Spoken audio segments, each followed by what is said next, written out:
This is the third hearing of our subcommittee that we've had on Egypt in a little over a year, demonstrating the importance of and our subcommittee's commitment to the volatile region, as well as they have on current U.S. policy toward our ally.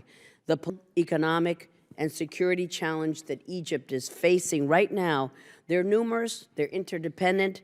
It is extremely difficult, for example, for President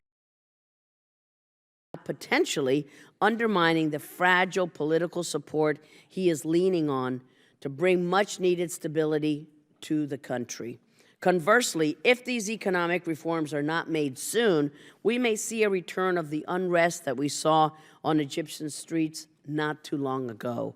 And it is in this context that Egypt is facing growing security threats from an expanding ISIS and its Sinai province affiliate, from al-Qaeda-linked groups, from militias, from extremists in Libya, and from particularly violent factions of the Muslim Brotherhood.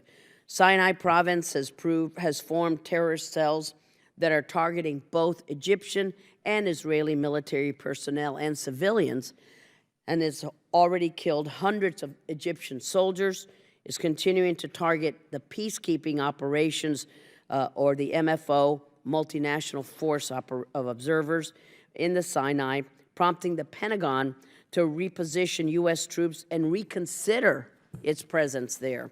There's more and more evidence that ISIS is attempting to link its operations in the Sinai and eastern Egypt to its presence in the western desert that sits along the extremely porous border with Libya. And there are growing reports of increased activity in southern Egypt and the Nile Valley, including in Greater Cairo, which has seen IEDs and shootings like the one that claimed the lives of 8 Egyptian policemen last month. While Egypt has been trying to keep up with these threats, it is increasingly clear that Egypt must also adopt a counterinsurgency approach that will allow it to get a handle on the problem before it gets worse. While the security situation remains a high priority, I'm extremely concerned by the government's attitude toward human rights, its crackdowns on civil society, its squashing of dissent. I was disappointed to see that the government froze the assets of yet another NGO just yesterday as part of an ongoing case which began in 2011 and targeted U.S. NGOs like IRI, whose president joins us here today. 43 NGO workers in this case were unjustly convicted in 2013, as we all remember, and I continue to call on President Sisi to do everything in his power, including working with the Egyptian parliament to work with the judicial system and find a way to pardon these workers as soon as possible.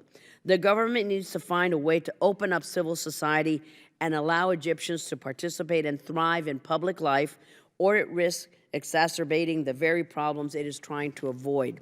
In Egypt, the economy is perhaps the biggest challenge of all. Infusions of cash from the Gulf states, especially from Saudi Arabia, as well as loans from the World Bank, the IMF, and others, have managed to keep the economy afloat for the time being. But these investments aren't likely to stimulate growth in the long term, and the government has to make difficult structural reforms like reducing the bloated public payroll and passing the long-promised value-added tax. Unemployment, especially among youth, remains high, and around 60% of the population is poor and living on subsidies. One bright spot on the economic horizon has been the Egyptian-American Enterprise Fund, which Congress authorized in 2012 and has been successfully investing in Egypt's private sector to create jobs and support sustainable development. The Enterprise Fund, as with all the aid that Congress has appropriated, is an example of how much the United States wants to help Egypt as both an ally and a strong supporter of peace in that troubled region. But the Egyptian government also needs to help us help them. And that includes allowing our economic support funds, or ESF monies, to be programmed. As of March 31st, there's a backlog of approximately $900 million in ESF for Egypt because the government has held up permits for our implementing partners on everything from democracy and governance to education and health care. That is why I was happy to sign a letter this month alongside Chairman Royce, Ranking Member Engel, and the co-chairs of the Tunisia caucus, asking the Secretary of State to reprogram up to $20 million of this money for Tunisia. This is not meant to be a slight against Egypt, but it makes little sense to continue letting these funds sit in the pipeline when they can be spent somewhere else, someplace like Tunisia, which is in desperate need of the funds and is willing to let us help. Egypt is an important strategic ally that is struggling on a number of fronts, and as we will discuss the challenges and opportunities for U.S. policy here today, I continue to believe that the best way to help is through encouragement and assistance as a friend. And with that, I'm pleased to yield to the ranking member, Mr. Deutsch of Florida. Thank you.